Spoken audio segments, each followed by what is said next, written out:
Bueno, buenas tardes a todos. Continuando con el ciclo de sesiones científicas de 2023, tenemos el gusto de recibir al profesor Luis Alberto Cuitco, eh, quien nos va a dar una conferencia referida, no tengo el título exactamente, pero es a la historia de la responsabilidad médica, ¿verdad?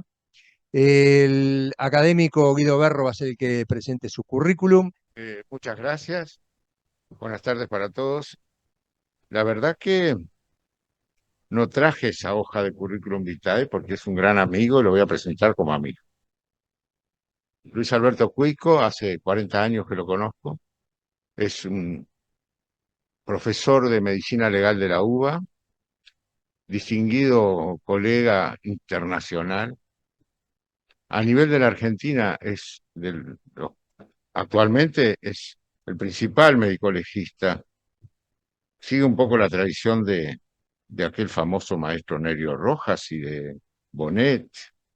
Y bueno, hay muchos médicos legistas muy destacados en la Argentina, pero si se hace una nómina, está Luis Alberto Cuico en los primeros lugares. Es académico correspondiente, ha hecho publicaciones y tiene muchos libros.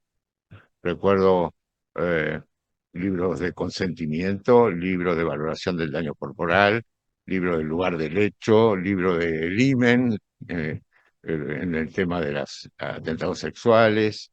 eh, y bueno, es una persona de referencia mundial, se lo consulta constantemente. Eh, Tenemos en la Academia Nacional de Medicina del Uruguay, actualmente entonces, dos académicos correspondientes extranjeros de mi especialidad, que son figuras mundiales. Uno es Luis Alberto Cuico y el otro es el portugués Duarte Nuno Vieira, que también es, como tú, académico correspondiente. Eh, es un versado además y un apasionado de la historia de la medicina, y entonces hemos conversado respecto de la responsabilidad médica. Él cuando estuvo hace 40 años, 42 años, en una jornada que organizó el profesor Pupo Turís y el profesor de pediatría Bausá, habló del niño maltratado hace 42 años y habló de responsabilidad médica. Y en ese entonces le decíamos que no teníamos juicios de responsabilidad médica. Y él nos decía, ya les va a llegar, ya les va a llegar. Y nos llegaron, obviamente que nos llegaron. Pedro, el profesor Pedro Montano hace que sí. Y bueno, Cuico ha sido un perito destacadísimo y conferencista en múltiples, y además ha presidido sociedades de la especialidad nacionales en la Argentina y también mundiales, internacionales y mundiales. Destacado, eh, premiado en cuanto congreso hay, así que de la especialidad es una de las figuras principales, diría yo. Y cuando hablábamos de responsabilidad médica, él me ilustraba, dice, pero mirá que eso no es nuevo, mirá que eso del daño estético, mirá que eso del daño emocional. Y como yo sé que él sabe mucha historia, y cuando lo propusimos como académico correspondiente nuestro, sintió el compromiso de venir. Dice, yo tengo que ir, no es que tengo que dar una charla en vuestra academia, en nuestra academia, y, y no por Zoom. O sea que viajó ayer, se va mañana, vino nada más que para esto. Y y bueno, y aprovechando la ocasión le dije, ¿por qué no nos hablas de todo eso de la historia de la responsabilidad médica? Ya más o menos sabemos lo que estamos hoy, pero ¿desde cuándo viene esto? Y me parece que puede ser interesante para la formación. Decía uno de los forenses que más me enseñó fue el Chumbo Ríos, o Almirán Ríos Bruno. Y me despertó un poquito el bichito de la curiosidad por la historia cuando me dijo, el que no sabe la historia de su especialidad no domina la especialidad. Para dominar la especialidad tenés que conocer la historia de la especialidad.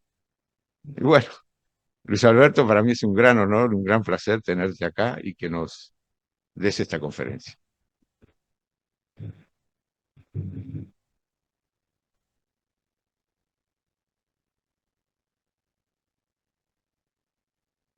Sí, buenas tardes a todos los presentes y a los que están conectados por Zoom.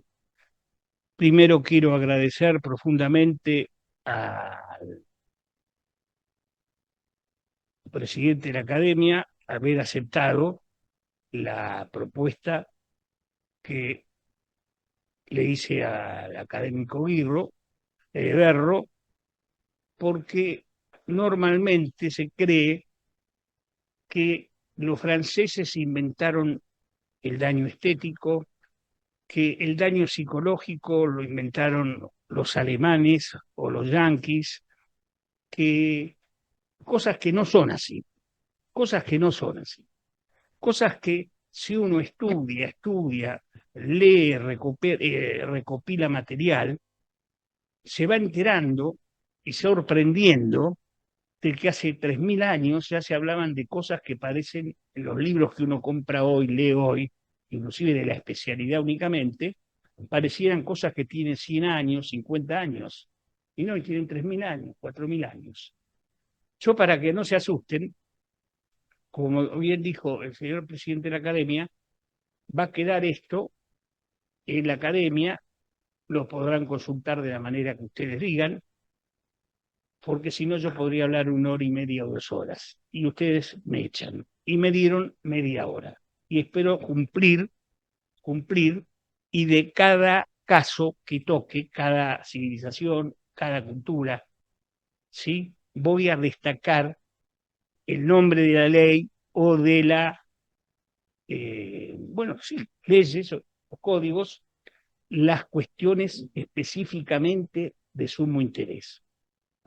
Entonces, vamos a empezar.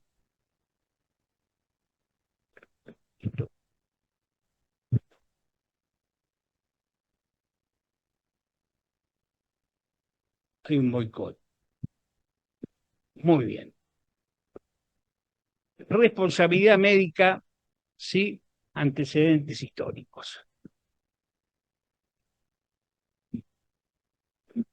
La responsabilidad médica, en lo que hace al tema en sí y a las penas y a la aplicación del talión por primera vez en la historia, hasta el día de hoy conocida, no debe atribuirse al rey de Babilonia, Hammurabi, porque ya los pueblos que habitaban la zona mesopotámica donde Hammurabi en el año 1783 a.C., o sea, prácticamente van a ser 4.000 años, hace su código, que realmente tampoco lo hace, sino que recopila la legislación anterior y conforma su código.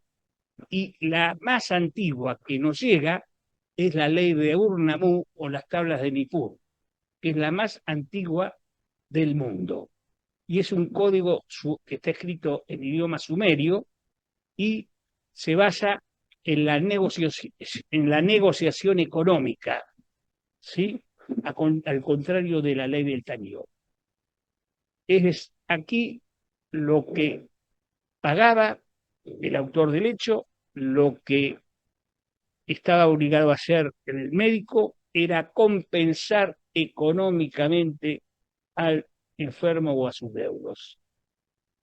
Y después esto cambia en el código de Hammurabi y se aplica a la ley del talión y continúa en numerosas legislaciones posteriores.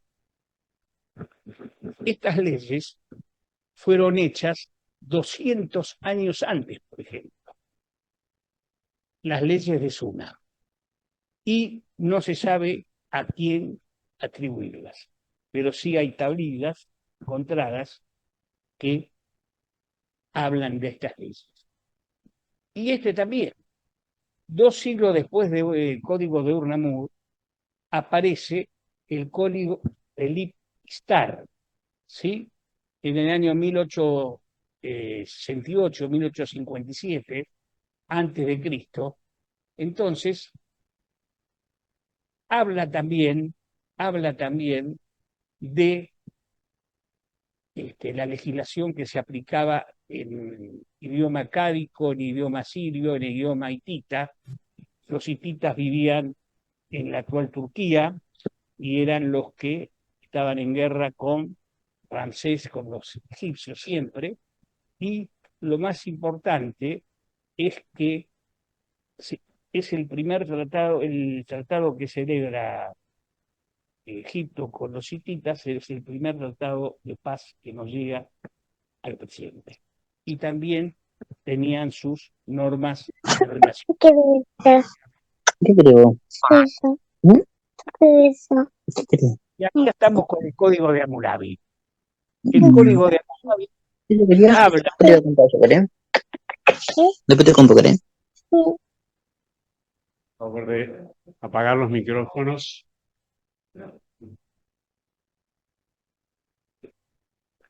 El Código de Hammurabi, que se pone en vigencia, dice, se escribe, evidentemente todo lo que dice no lo escribieron en un año, es una verdadera recopilación de los antecedentes que desde 5 siglos antes había en esa zona y habla de los cirujanos.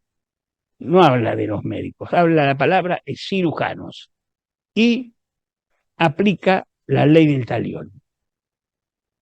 La primera vez que se aplica la ley del talión. Y fija que una persona que amputa la mano de un médico, un cirujano, amputa la mano de un enfermo y surgen problemas o no había que amputarla, tiene que dejar que le amputen su mano.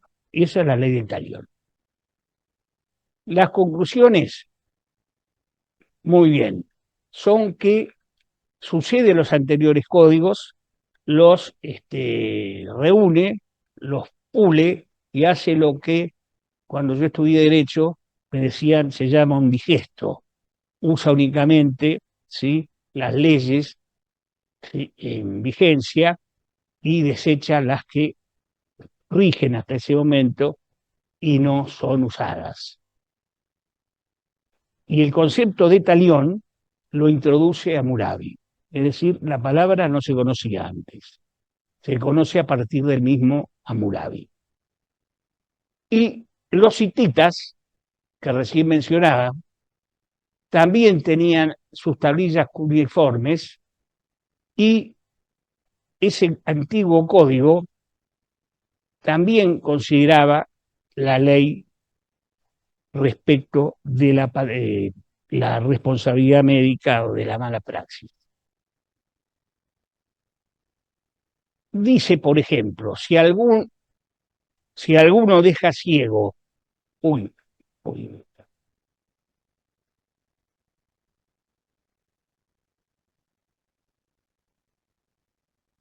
si alguno deja ciego, no, la otra,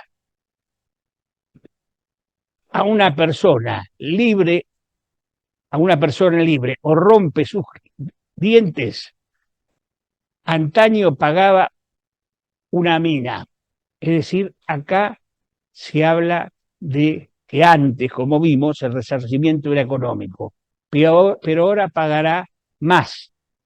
Pero también dice en uno de sus puntos que si un cirujano, ¿sí?, con el punzón de bronce, es decir, con el bisturí, operando de cataratas a una persona, ¿sí?, la deja ciega o le produce cualquier otro daño que le disminuye su capacidad ocular, se le amputará la mano.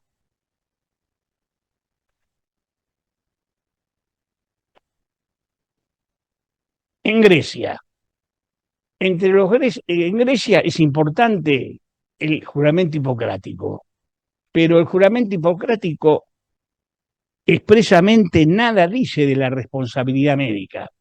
Y si nosotros lo analizamos, vemos que dice el juramento, si lo quebranto,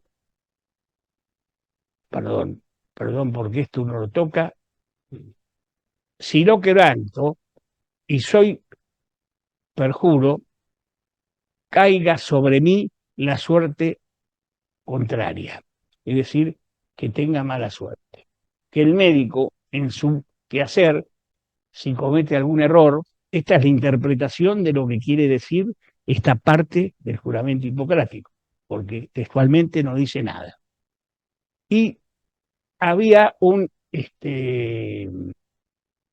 un tratamiento riguroso ante el presunto errar médico. Se cuenta que el mandato, perdónenme, que Alejandro el Magno, recordemos que Alejandro el Magno vivió nació en el año 353 a.C. y murió a los 30 años, en el 323, mandó matar a un médico, Glauco, por haber dejado sucumbir a su paciente como consecuencia de una infracción científica mientras el médico se encontraba en un teatro. Quiere decir que ya Alejandro el Magno, sin existir ninguna ley, lo mandó matar. Platón, ¿qué dice? Platón dice que el que comete un daño tiene que resarcirlo, pero también habla del daño estético, coincidiendo con la ley hebrea, como vamos a ver, y por primera vez la renta que el Estado deberá pagarle a quien consideraba médico tres minas de oro. El médico tenía como condena pagar 3 minas de oro. La India no existe el código de Manú, es el libro de Manú, no hay un código de Manú, es el libro de Manú. No menciona en absoluto ninguna cuestión médica, no de responsabilidad médica, directamente médica. En China, lo único que se pasa de autor viniendo desde hace 1000 años, o prácticamente de autor en autor, es que había un médico llamado Zhou Zhen, que en el año 1247 hizo un libro de derecho médico. Quiere decir que el derecho médico no es una cuestión nueva de hace pocos años.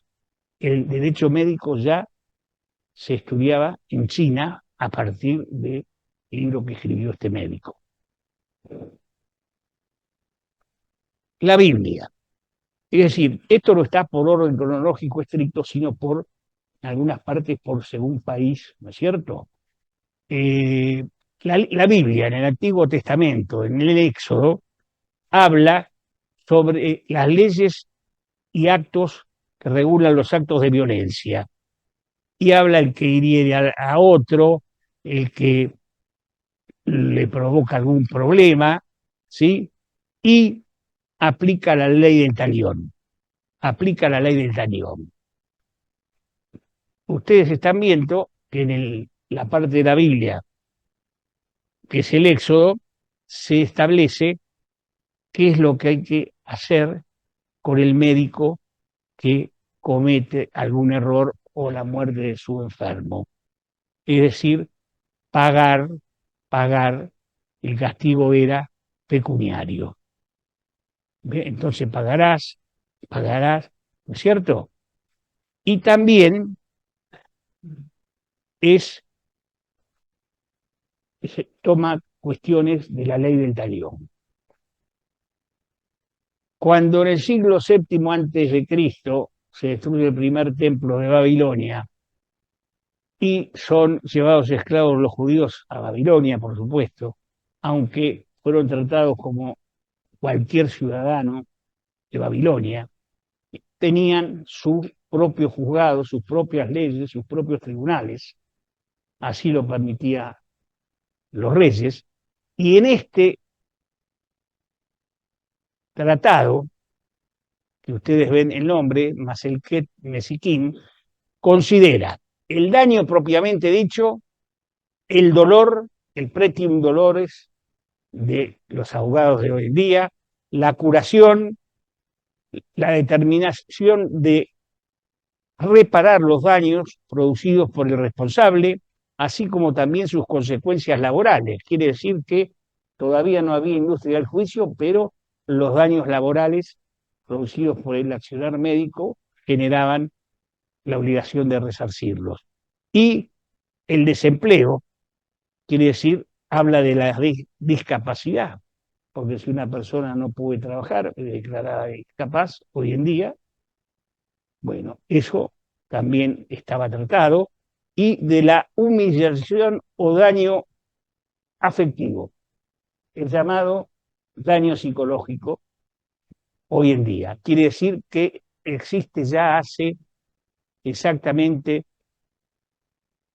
27 siglos prácticamente que el daño psicológico existe. En Egipto, los médicos estaban tratados, estaban considerados en un código de reglas y conocimientos que estaban en el libro de Tot, llamado el libro sagrado. El libro sagrado, escrito en el papiro que se conserva, que es el llamado papiro de Ani, que dice que debían cumplirse estrictamente bajo pena de muerte para el médico sin tomar en consideración las consecuencias, que la desviación de estas normas tuvieran para el paciente. Sin embargo, si eran observadas, no era posible la exigencia de responsabilidad. Quiere decir, si el médico se equivocaba, era responsable. Si actuaba bien y pasaba algo con el enfermo, el médico no tenía obligación de ningún resarcimiento ni nada por el estilo. En Persia existe un libro que se llama Senti Augusta, que tiene es decir, es un verdadero conjunto de libros que tiene el llamado Vide Verdad, y habla sobre cómo uno era designado médico, cómo uno podía trabajar como médico, ya que si no era aceptado, de acuerdo a lo que ahora vamos a decir, todo lo que se hiciera era lo que hoy sería usurpación de títulos y honores, todo sería doloso, nada culposo, y dice que se le tomaba un examen para demostrar la competencia que tenía y debían curar a 13 pacientes de los seguidores de este dios, y si fallaban no podían ejercer la medicina y nunca más podían volver a dar examen. Los musulmanes, en este tratado del año 1292, cuenta con un verdadero baremo que tiene la característica de que la indemnización se hacía con camellos. Por ejemplo, la muerte de una persona eran 100 camellos, la pérdida de todos los dientes era igual que la muerte, 100 camellos, la pérdida parcial de un ojo era de 50, y lo llamativo, realmente llamativo, es que habla específicamente de la pérdida anatómica del pene, que debía ser resarcida con 100 camellos, igual que la muerte. Y la pérdida parcial del pene se establece el resarcimiento conforme a la longitud inicial del pene, ¿sí? ¿Y cómo sabían? El asunto, la incógnita es cómo sabían el médico que lo revisaba, el que sería el perito de hoy, cuánto medía ese pene. Entonces, también la pérdida anatómica de ambos miembros superiores, 100 camellos. Pero lo llamativo que es en especie, camellos. Y el tratado también consideraba que en el caso de la patología ocular se estudiaba la agudeza visual y el resultado se comparaba con el determinado en el ojo sano, y en el caso de anosmia recomendaba el empleo de sustancias con olores fuertes, y respecto del deterioro intelectual, hoy sería cognitivo, establecía que el juez era quien debía, con su sana crítica, valorar dicha secuela. No era el médico, era el juez. Una cuestión también al parte del pene, que era el juez el que establecía qué indemnización correspondía por el daño intelectual. la ley aquina del daño en Roma. Esta ley fue establecida en el año 208 a.C. y se consideraba la reparación del daño como integrante del derecho de las obligaciones derivadas de un acto ilícito. Y entonces el médico entraba dentro de lo que contemplaba esta ley y en base a ella era responsable.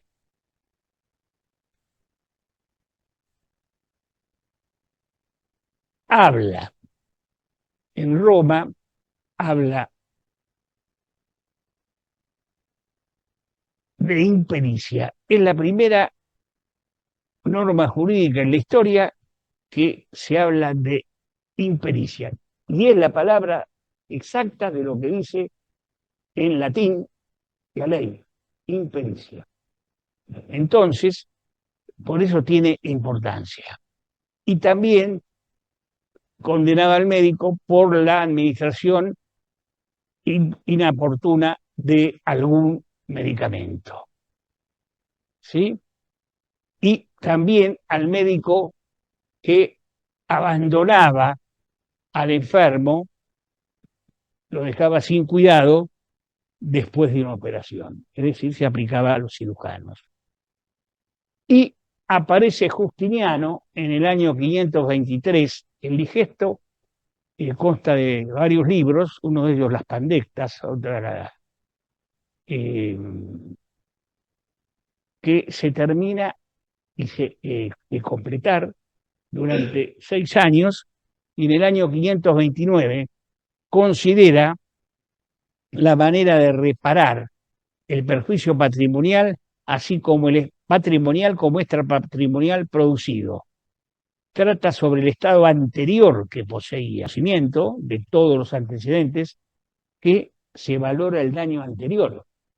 Todos sabemos que una persona puede tener una fractura de codo que tenía por eso una limitación en ese miembro y después lo embiste un automóvil, le empeora, le deja una incapacidad mayor, entonces hay que establecer qué incapacidad tenía antes.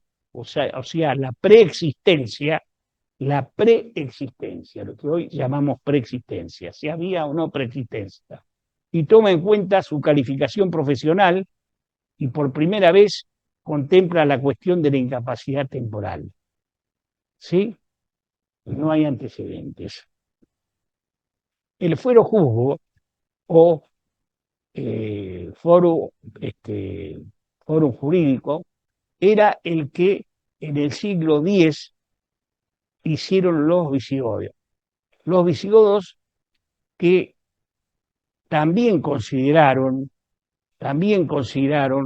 cuestiones médicas de responsabilidad y que fue traducido del latín por León, el rey León, en el año 1241, bajo el reinado de Fernando, el León es en la ciudad de León, por el rey Fernando III, y que constituye la traducción del foro o fuero juzgo.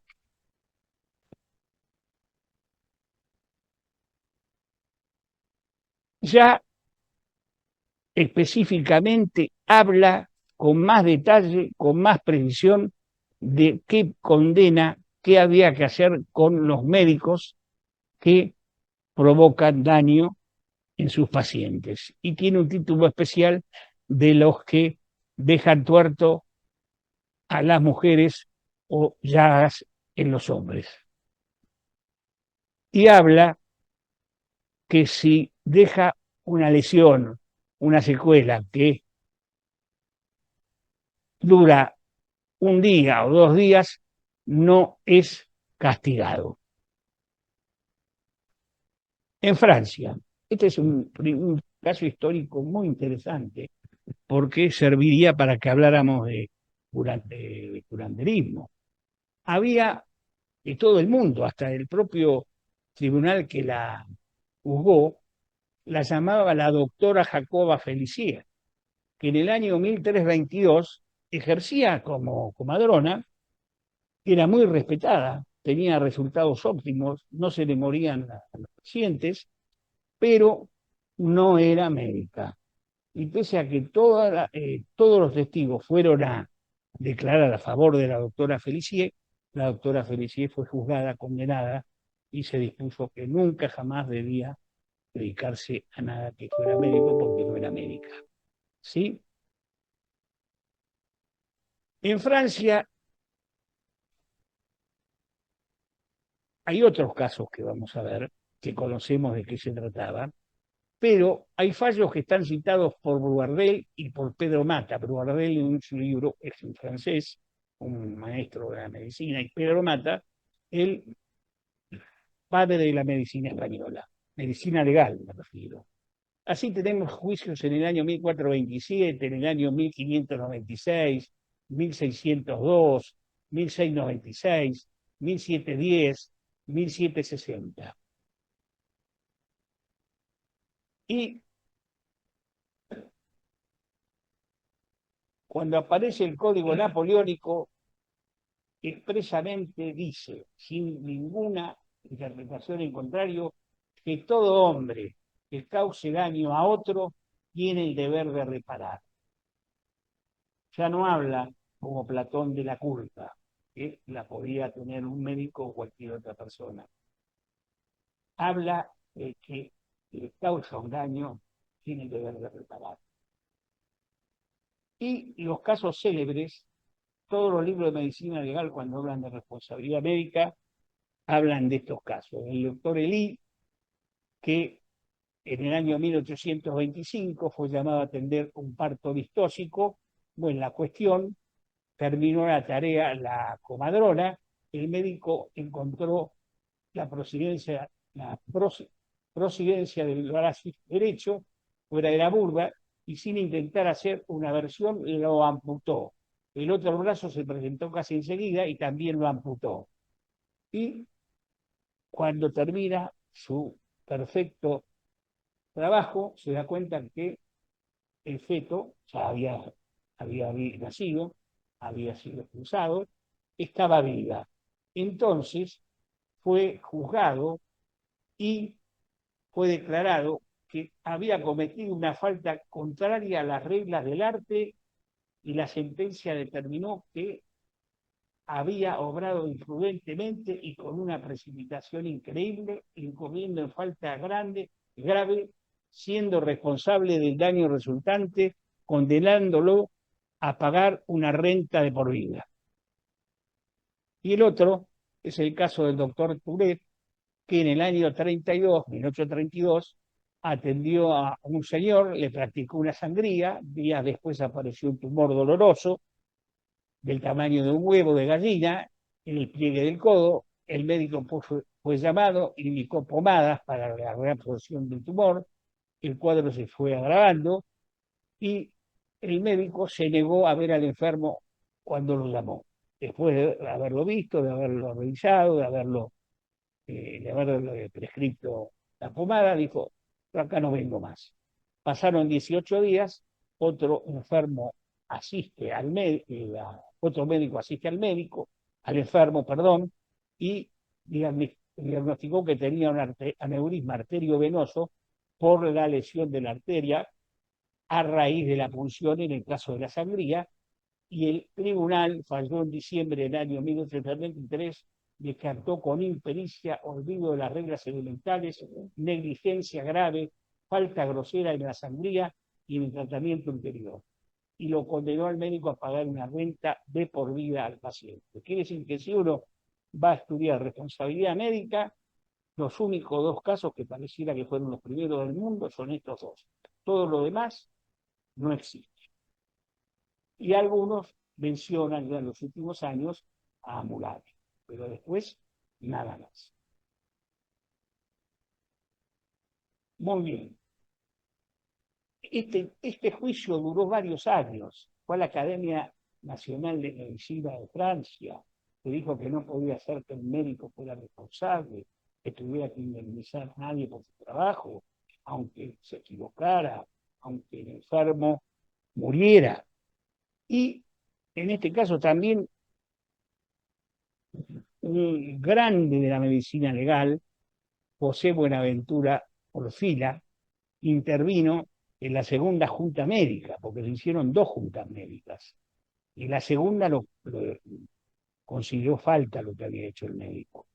Y en ese juicio actuó el fiscal Dupin, quien sostuvo: el médico y el cirujano no son indefinidamente responsables, pero lo son a veces, que no lo son siempre, pero no se puede decir que no lo sean jamás. Esto es bien claro. Puede haber o no haber responsabilidad del médico conforme el caso. Cada caso es el caso. No se puede generalizar como decía la academia. Y como decían los médicos, la asociación de médicos, estaban en desacuerdo. ¿Cómo hago un trabajo, una profesión tan noble, y si pasa algo, soy responsable y tengo que hacerme cargo? El primer baremo español lo establece Fernando III, rey de Castilla, y es en el año 1250, y se basa en el fuero juzgo. Recuerda que le había dicho que el código de fuero juzgo o fuero jurídico era la ley visicótica que consideraba estos problemas médicos y que fue traducido al castellano y hace un baremo de aplicación en este tipo de casos como en cualquier otro. Una riña, una pelea, un accidente, si iba no sé, en un buey montado uno y le pisaba la mano a un transeúnte, se aplicaba también esto. Y aparece lo más importante, que es puramente español, es producto del estudio, el conocimiento y la reunión de las normativas que había en Castilla durante el reinado de Alfonso X, Alfonso el Sabio, que son las 7 partidas. En el año 1221-1234, durante ese lapso de su reino, hacen las 7 partidas. Y es uno de los legados más importantes que hace para el derecho la legislación española. En la 7ª partida, recuerden que se llama las 7 partidas, dice, ley 6, y decimos, por ende, que si algún físico diese una fuerte medicina o aquello que no debe algún hombre o mujer que tuviera a su guardia, que estuviera atendiendo, si se muriese, o si algún cirujano hubiese algún llagado, o le aserrara en la cabeza, o le quemara los nervios, bueno, por ende, todo eso genera responsabilidad, que es el destierro a alguna isla por 5 años. Entonces el médico ahí se travestía y era Robinson Crusoe. La ley 9 dice cuando el físico, el cirujano o el albeitar, el veterinario, se llama albeitar en español antiguo, son tenidos a pechar el daño que a otros viene por su culpa. No había ninguna discusión. Y en el título 9 de la misma 7ª partida, la ley 13ª, ¿cómo merece pena de homicida aquel que castra a otro o a un tuerto? Dice castrar no, sacarle los testículos, castrarle el otro ojo, el único ojo sano porque ya era tuerto. Bueno, también lo condena. Debe haber pena de homicida. La pena es como si hubiera matado a alguien. Entonces, las 7 partidas de Alfonso el Sabio hablan de impericia, de imprudencia, de negligencia, de proceder doloso, que hagamos de paso la aclaración que la responsabilidad médica es culposa, porque si hay dolo cuando un médico atiende a un paciente y con intención le provoca el daño, es un agravante, porque deja de ser culposo para ser doloso. Pero lo interesante es que habla de impericia, imprudencia y negligencia, que son las tres formas de la culpa médica. Que, dicho también sea de paso, en los tres casos hay negligencia, porque negligencia es la falta de algo. En la impericia, la falta de conocimiento. Y en la imprudencia es ir más allá de donde se debió ir o llegar. Aunque sepa el médico, quiere hacer una apendicitis en 10 minutos. Por dar un ejemplo grosero. Entonces se está yendo más rápido de lo que debe ir. Es imprudente. Pero para ser imprudente hay que ser negligente.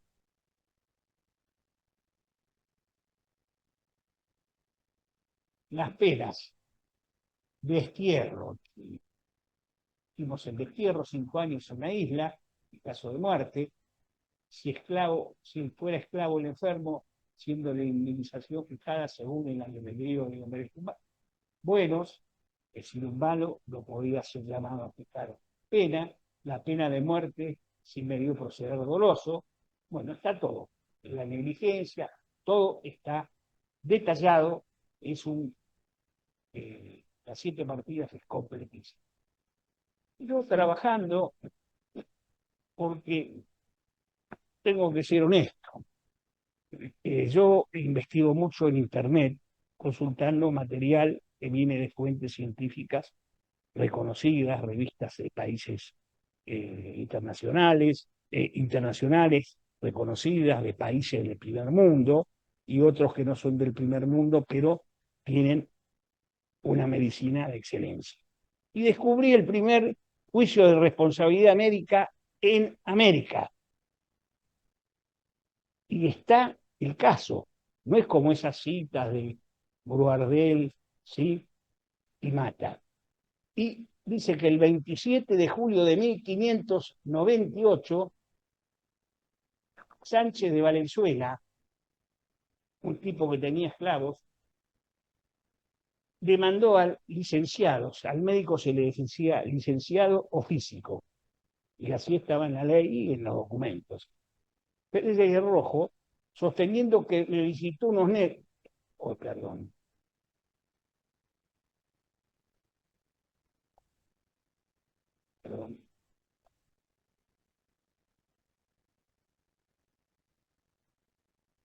le visitó unos negros diciendo que no se morirá ninguno, y curándolos contrariamente a la enfermedad que tenía, le mató a uno de ellos, no teniendo título ni recaudo bastante para poder, lo acusaba de no tener título y no haber terminado el recaudo necesario para poder curar en medicina, y no es deudor y está obligado, y es deudor de él, y está obligado a pagarle los 5 negros que mató. Empezó con un muerto, pero después siguió con otro, le mató 5, en su justo valor, que era de 2.000 pesos corrientes.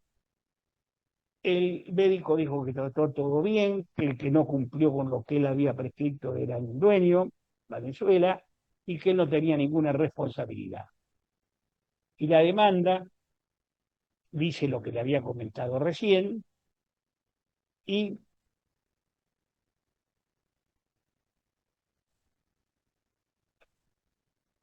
establece que había ejercicio ilegal de la medicina, que incurrió en usurpación de títulos y honores, que cometió un homicidio múltiple por ejercicio de la medicina, que la reparación de los daños, y perjuicios derivados de la tarea médica le generan responsabilidad profesional al licenciado actuante. Ahora, lo más interesante es que la salteé, pero como conozco esto, no vuelvo para atrás para no marearlos, que en su defensa, el médico, el físico, presenta los puntos de pericia. Es decir, ya había peritos médicos, presenta sus puntos de pericia y dice en uno de ellos: si yo debiera ser el mejor médico del mundo, y tratar a reyes, emperadores y príncipes, que me llamaran por mi sabiduría, que la tengo, ¿sí?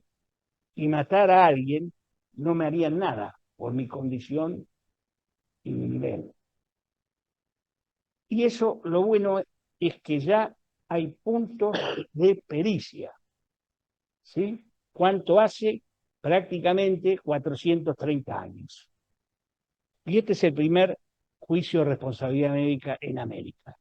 Y el segundo juicio es el de un juez penal de Mercedes en el año 1888, el juez Rivarola, que condenó culpable al médico que había tratado a una persona. Y como no podía ser, debo mencionar el primer caso de responsabilidad médica en el Uruguay, que por supuesto ustedes lo deben conocer, del caso del general Garzón, que era candidato a presidente, ganó la presidencia, ¿sí? Y tenía relevantes méritos, cualidades, todo lo que ustedes saben. Pero fue atendido por un médico porque padecía una grave enfermedad. Y en noviembre de 1851 se realizó una junta médica encabezada por una serie de médicos destacados de aquí, entre el que destacaba el profesor Pedro Capdeogar. ¿Y qué determinó? Que determinó que para este Capdeogurat los padecimientos de Garzón no representaban una enfermedad orgánica, sino un reumatismo muscular con una pericarditis latente, para lo cual instituyó un tratamiento basado en sublimado corrosivo. Y otros, no puedo ver bien lo que dice acá, kermes, que no sé qué son kermes o eran, y sulfato de quinina. Y el médico muere. Por eso el general Garzón muere y el médico este es condenado y se le quita la autorización para seguir ejerciendo. Muy bien, y también es interesante porque la autopsia fue muy bien hecha y me contaba ayer el profesor Guido Rovira que cuando estaba en la morgue, un día encuentran un frasco que había perdido todo el formol, porque había un museo, que creo que todavía hay, y tenía el corazón del general Garzón, y había perdido el formol, y entonces se estaba deteriorando. Y él lo recupera y con los colaboradores médicos forenses lo reparó, lo llevó a la cátedra y todavía sigue existiendo el corazón del general Garzón en condiciones mucho más que aceptables. Muchas gracias por haberme escuchado.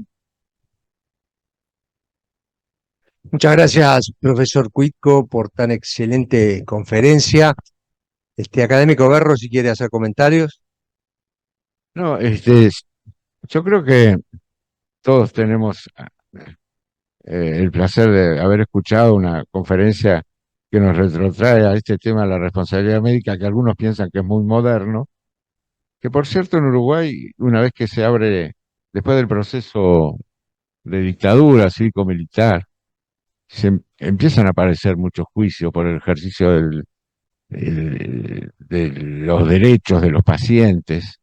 Viene toda una onda de reclamos, de mayor ejercicio de los derechos, y ahí empezamos a conocer la responsabilidad médica en la práctica.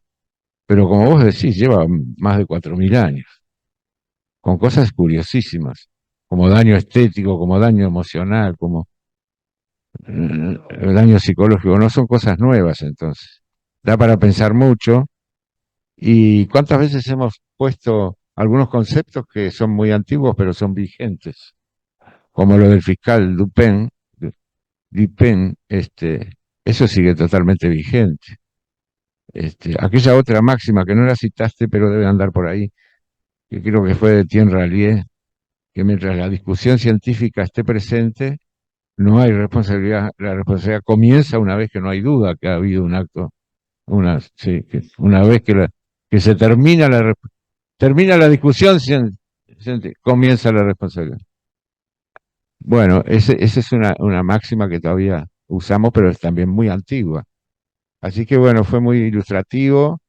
Nos vamos con la idea de que ha cambiado el tema, obviamente, ahora la ley del talión quedó en el pasado, pero, pero muchos han sufrido. Yo una vez di una charla aquí en la academia del sufrimiento del médico demandado, el médico agredido, el síndrome de Esculapio o el mal de Esculapio. Y me imagino los sufrimientos de estos médicos. También se describía que el gran emperador Adriano no temía nada, a lo único que temía era Hermógenes, que era su médico. Y a su vez Hermógenes le temía mucho a Adriano, porque si se equivocaba, iba a pagar con su vida. Así que bueno, Luis Alberto, mi comentario son esos, sé que alguno más de los que te estamos oyendo querrá decir algo. Pienso, por ejemplo, el profesor Montano, que es desde el derecho y que le gusta también mucho la historia, si está por allí, Pedro. Bueno, no sé si alguien más quiere decir alguna cosa y si hay tiempo, presidente, no sé. No, por favor, encantado. Felicitaciones por la exposición. Y hoy en día, lógicamente, juegan un papel muy importante los seguros médicos, ¿verdad? Esos seguros médicos, yo creo que también de alguna manera alivian ese daño que padece el médico cuando él mismo lamentablemente comete un error y eso produce una víctima o lesiones o lo que fuera, ¿no? Entonces, eh, yo creo que el tema de la responsabilidad médica ha ido avanzando a lo largo de la historia de forma tal de que hoy en día puede quedar más aliviado el médico como consecuencias psicológicas o las que citaba el profesor Berro hace un momento, ¿no? Y después también otras cosas que ahora influyen muchísimo en el tema de la responsabilidad médica es la aplicación de tecnologías, ¿no? Es decir, de tecnologías, por ejemplo, hoy en día existen los robots médicos, ¿no? Bueno, acá teníamos uno, no se usaba mucho, ni creo que todavía no se usa demasiado, pero cada día se va perfeccionando más eso. Y lo que hay que cuidar es no deshumanizar la profesión médica para que el médico sienta humanamente lo que corresponde también en cada situación para estar al lado del paciente, no meramente como un técnico, porque hoy en día los pacientes son tratados por distintas especialidades, ¿verdad? Y claro, parece como que el paciente estuviera, digamos, fuera un puzzle, ¿no? Es decir, cada médico solo lo examina en lo que a él, según su especialidad, le corresponde. Y no, al paciente hay que valorarlo en su totalidad, ¿no? O sea que el tratamiento humano, más que desde el punto de vista jurídico, tiene que primar en la atención médica. Eso es Lucio. Doctor Piñeiro tiene la palabra. Sí, buenas tardes. Muchas gracias por dejarme intervenir. Yo quiero en primera instancia felicitar al colega por la exposición, que hizo una brillante exposición del punto de vista histórico del tema. Y en cuanto al primer caso que hacía referencia, obviamente el de General Garzón, que es bastante conocido, creo que la patología con clínica florida que el paciente tenía ya en esas etapas era de un aneurisma torácico evidente, del cual termina falleciendo por rotura. En cuanto a la utilización de la Kermes, que es un poco discutido, la utilización era característica de esa época y era una asociación de óxido de antimonio y de hidrógeno sulfurado, como se usaba en la antigüedad, que entre las cosas que se usó con el general Garzón. Pero ahora con la intervención del doctor Montano, uno se podría preguntar, bueno, pero ¿y en este momento, en nuestro país, cuál es la realidad de la responsabilidad médica?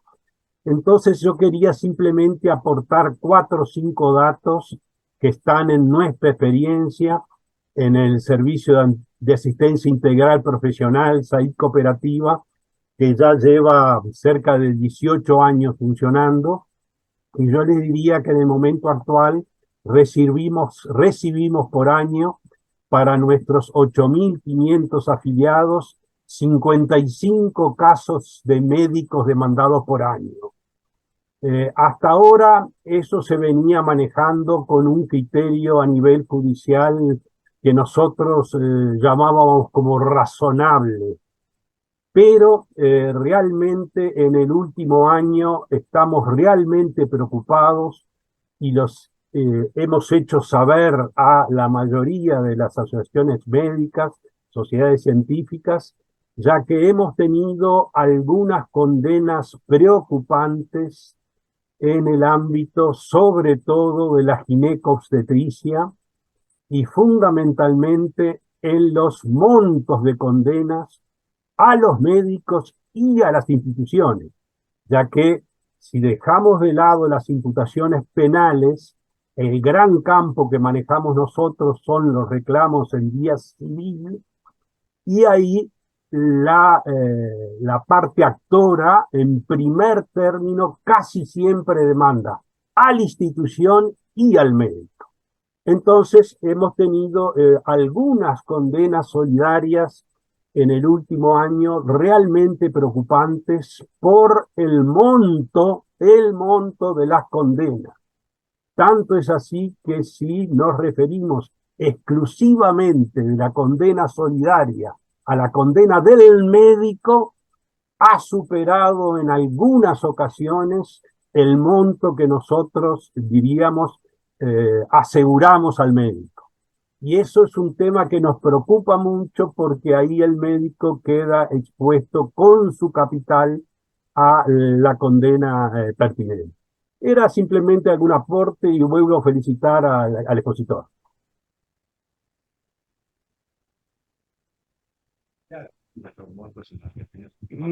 Primero, ¿cuánto dura normalmente, término medio, un juicio por responsabilidad, mal llamada responsabilidad médica? Lo que el juicio hace es establecer si hubo o no buena o mala praxis. Tampoco mala praxis. El juicio ni es por responsabilidad médica ni por mala praxis. Es para establecer en sede judicial si la praxis fue la correcta o no, si se siguió la lex artis o no. Lo que yo les puedo decir, dije, ¿cuánto tarda acá? Varios años. ¿Qué varios años?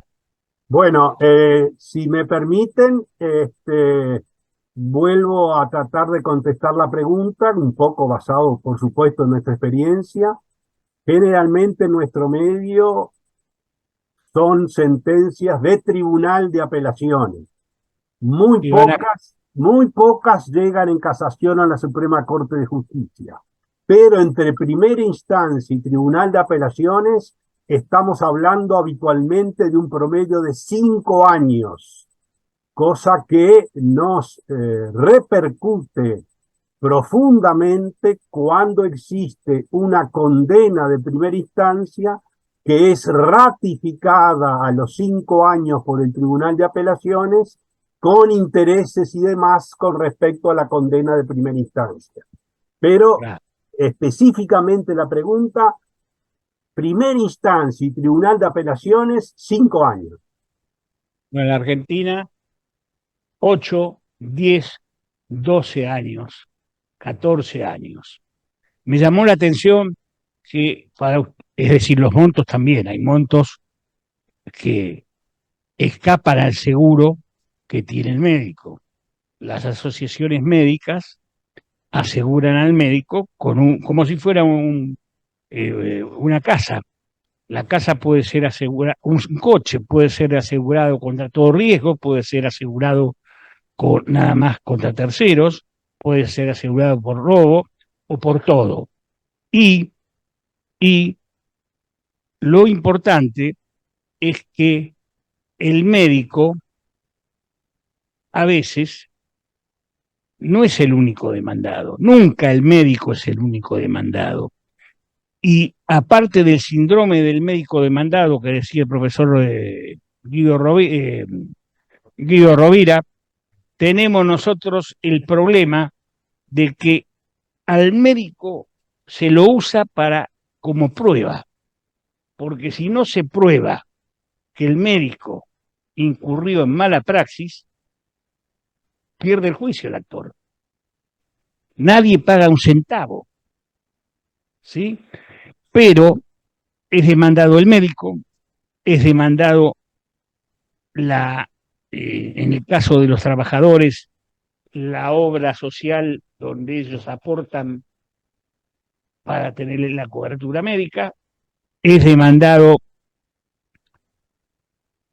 la compañía de seguros, y hay compañías de seguros que estos seguros los comparten con otras compañías, y hay veces que cuando hay la reunión de peritos se hace, puede haber 6, 8, 10 peritos, y cada uno presenta su pericia, unas dicen noche, otras dicen día, de acuerdo a lo que le conviene a la parte que representan, siendo que eso es lo más grave que puede hacer un perito, porque el perito es el perito de la verdad, y el perito debe decirle a la justicia lo que corresponde, y no decir lo que el abogado de la compañía que él está ayudando, el médico como perito, le dice que diga. Eso no son peritos, esos son charlatanes, vende firmas. Pero dejando de lugar eso, a veces hay hasta 5 demandadas, y ponga cada lado sus peritos, puede haber 6, 8, 10 peritos, y después se juntan las pericias, y cada parte impugna las que no le convienen, y después vienen las nuevas impugnaciones por alguna palabra o alguna coma que puso de más o de menos el perito.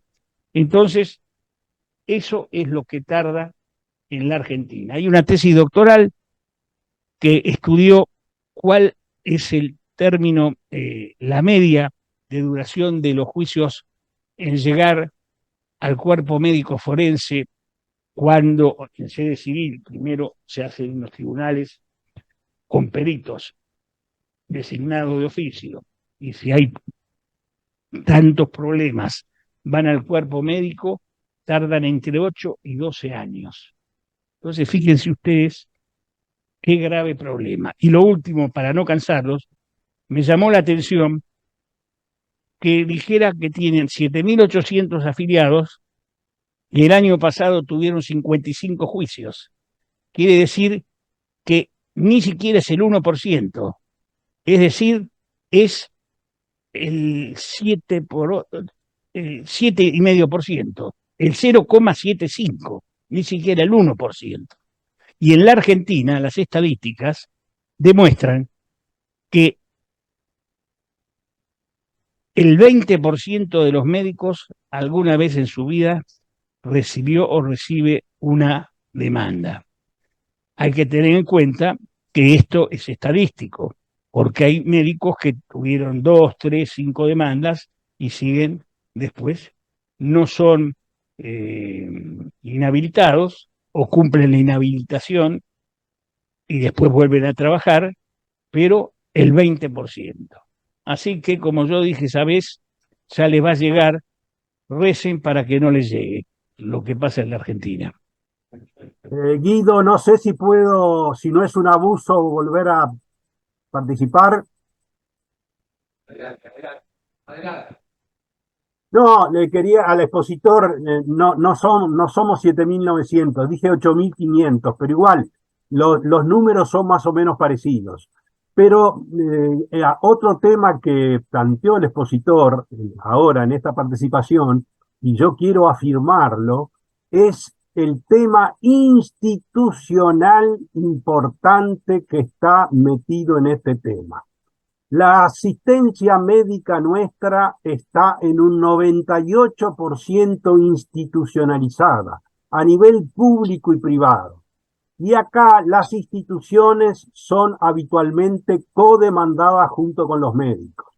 Pero frecuentemente el interés de las instituciones va por otro lado que no es el interés de los médicos. Por ejemplo, tenemos cientos de casos donde, y estoy hablando acá, por ejemplo, de cirugías, frente a cirugías complicadas, se plantea el deseo de la familia de una consulta en el ámbito nacional, internacional, o una nueva cirugía hecha en Buenos Aires o en San Pablo, se consulta a la institución y la institución desde el primer momento lo niega y eso pone al paciente y la familia aún más contra la institución y eso es a veces el simple origen de una segura demanda. Nosotros hace tiempo que estamos trabajando en ese tema y no hemos podido, diríamos, convencer o doblegar esta postura totalmente inentendible de las instituciones más allá de los aspectos económicos.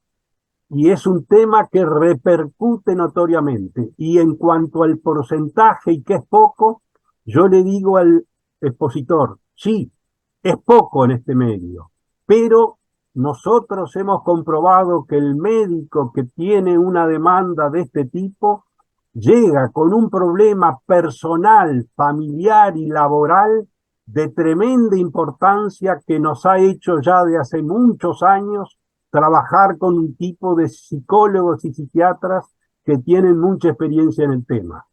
Perdón y gracias por el espacio. Dos palabras. El secreto de la existencia de los juicios para establecer la praxis, si fue buena o mala, cada vez en aumento, no solo es producto de la industria del juicio, donde se estudia medicina en universidades privadas en Buenos Aires en 4 años y por Zoom, ¿sí? 4 años, en la UBA eran 6 y presenciales, y se recibe cualquiera, es abogado, tiene firma, y se cree que el médico es el dueño de media ciudad de Buenos Aires. Entonces le inicia el juicio. Pero el médico lo primero que tiene que saber es que tiene que atender bien al paciente y a su familia. Tiene que haber una muy buena relación médico-paciente. Cuando la relación médico-paciente no es de un nivel medio hacia arriba, cualquier problema que haya va a existir una demanda, aunque él después la pierda. Porque en la Argentina, y es lo último que le digo, el 85% de los juicios por responsabilidad médica en general en todo el país, los médicos los ganan.